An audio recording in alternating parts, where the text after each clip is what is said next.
Another day, another blessing, and more asikaso ng permits ang peg natin today. Ika-ika pa ang paglalakad ko at nangalay sa biyahe dahil sa Registry of Deeds sa Tres Martires kami sa Cavite, ang first stop namin today para kunin ang certified true copy ng title ng aming client for Imus building permit. Once nakapag-request na kayo ng certified true copy, babalikan nyo after 3 business days. Ang kailangan nyo lang dalhin ay transfer certificate of title and valid ID ni homeowner kapag magre-request kayo sa LRA 13. Pwede din pala sa LRA Robinsons Pala-Pala. Saglit lang kami naghintay na release ng certified true copy of title, wala pang 10 minutes. Aircon naman at may mga upuan kaya hindi nakakainip maghintay. Ang babayaran nyo lang for certified true copy depende sa number of copies na i-request nyo. Sa amin, isa lang, kaya nasa 200 plus lang yung binayaran namin.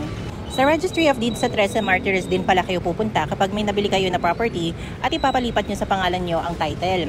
Nag-aasikaso din pala kami ng transfer of title. Lahat na ata ng assistant sa Lancaster, kinareer na namin. Wala pa pandemic, magsimula kami ng Bonita Services bukod sa cleaning. After Tres Martires Cavite, next stop namin is sa City Hall ng Imus. Ang laki ng City Hall nila at ang ganda ng building. Di kagaya dati sa may simbahan pa ng Imus kami nagpupunta. Mahirap ang parking. Dito syala-syala na at mahusay na ang elevator. Pero more walking ang peg. Ayos lang kasi aircon, parang nasa mall lang. Pagdating nyo sa second floor, may kiosk para kumuha ng number. Maayos ang sistema, high-tech diba? Hindi ka manghuhula kung sino na next. Hindi din nakakatakot o masungit ang mga engineers, kaya huwag kang kabahan. Mga requirements pala na kailangan nyo bago kayo pumunta sa City Hall ng Imus for building permit are the following. So, authority to move in, original barangay clearance, kailangan may street name. Lot plan, kapag walang lot plan na binigay during turnover, request lang kayo sa client relations group. So, certificate of occupancy, notarized authorization letter with valid IDs, and yung set of plans and unified sanitary forms.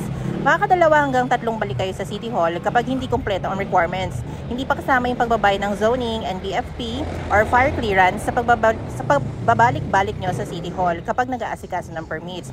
Hindi na pala kailangan ng tarpaulin kapag sa City of Imus kayo na nag-aasikaso ng building permit para lang yun sa mga new construction or bagong itatayo na bahay from groundbreaking, ganon. Usay din ang kanilang canteen sa lower ground. Doon din pwede magpa-photocopy at magpa-print. So ayan, more flex kami sa City Hall ng Imus. Ano ba itong ginagawa ni Boss May sa akin bilang videographer ko? Pinaiikot-ikot ang cellphone. Sabi niya, paano daw pag yung parang umiikot-ikot yung cellphone, parang sa Puerto Galera, yung mga nag-iikot, parang human drone, ganon. Enter sa City Hall ng Imus, next stop namin is sa Wilcon Kawit. Kailangan kasi namin bumili ng waterproofing. O ayan si Kuya, follower daw namin siya. Kasi nagtatest kami na balcony, habang wala pang ulan, kailangan makapag-waterproofing ng bongga bago lagyan ng tiles. Kailangan kasi maayos ang pagka-waterproofing ng balcony para hindi magkaroon ng leak. Ano ba itong ginagawa na naman ni Boss May? Paikot-ikot na naman yung cellphone, parang human drone. So, nagpabili pala si Foreman Louie ng Stanley na level bar. So, gusto niya Stanley para daw legit at maayos. Hindi kasi maayos yung mga level bar sa mga hardware. I mean, yung freebie namin na level bar. Kaya gusto niya Stanley sa Wilcon. After namin ng Wilcon Kawit, dumiretso na kami sa City Hall ng General Trias para bayaran yung zoning permit nang ipinasa namin na blueprint last week. And then, after ng City Hall ng General Trias Cavite, so kailangan pa namin bilhan ng aming alagang senior ng gamot sa Mercury Drug sa may Prinsa.